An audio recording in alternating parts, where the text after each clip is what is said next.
Matthew Movies coming at you with my review of the 2016 biopic Snowden. This is a movie that I'm just very meh on. The performance by Joseph Gordon-Levitt was solid and was definitely worth a watch just for him alone. But I felt like the movie itself was extremely disappointing in my view, especially considering this is an Oliver Stone movie, a guy who's made so many phenomenal films over the years. It's really crazy to see how harsh and how sharp his decline has been, because I mean I can't even think of the last really good movie of his. Maybe even it might even be Natural Born Killers from the early 90s.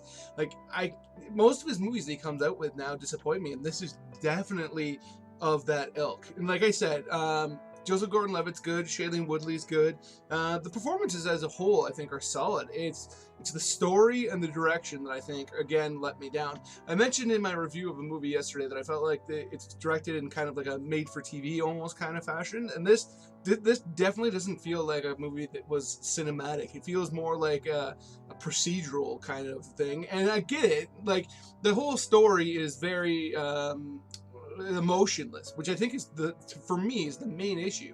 So I do get that if you're going to make a movie that's kind of more about the facts and less emotionless, that you may be going with this style of direction could be a choice that you would make. But I would argue that it's the opposite choice that would have made sense, because the character of Snowden in this movie and in the documentary that I saw, the Citizen 4 that I saw a few years back, he comes off as somebody who is very considered.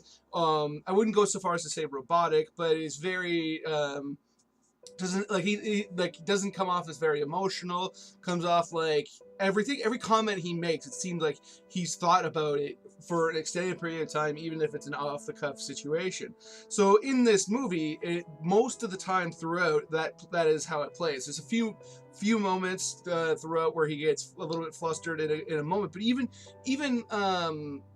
in those situations where he gets flustered, it seems like his go-to reaction is just,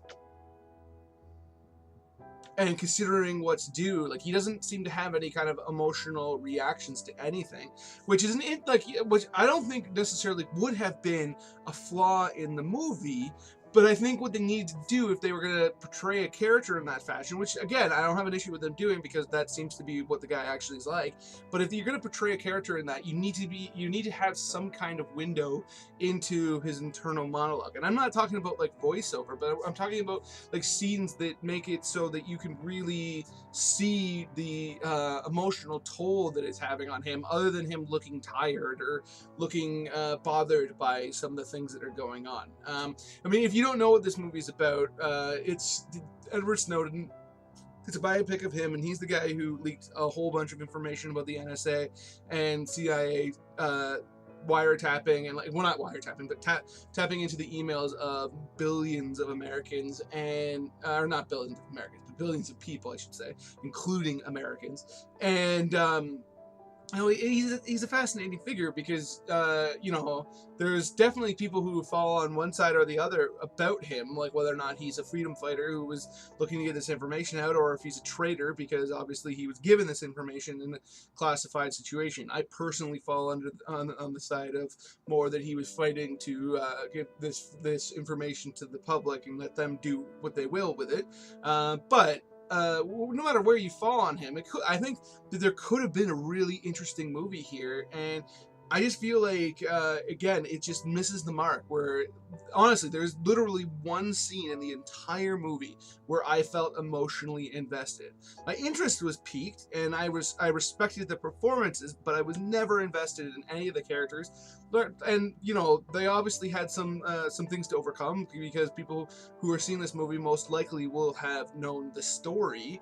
But that doesn't mean that you can't get somebody invested in it. Not too recently, I watched Sully, the movie that was a biopic on Sully Sullenberger, the guy who landed the plane on the Hudson River, and I knew exactly where this story was going for the most part. I knew that he was going to land the plane safely, but I still was really on the edge of my seat when some of this stuff was happening. You can portray these situations in such a way that you are really invested in it, and I didn't get that at all. There's one scene, and it's right near the end of the movie, and I won't say why, what it is, but it involves computers and whatnot. Where I actually was like, oh, what's going on here? But for the rest of the movie, I was just kind of like, okay, yeah, that seems to be what happened. Yeah, that's how that guy probably would have reacted. But I never cared, and I should have cared. It's a major story. So I found this movie to be disappointing. If you've seen the movie, let me know in the comments below what you thought of it, and please hit that subscribe button. I always love getting new subscribers, and have yourself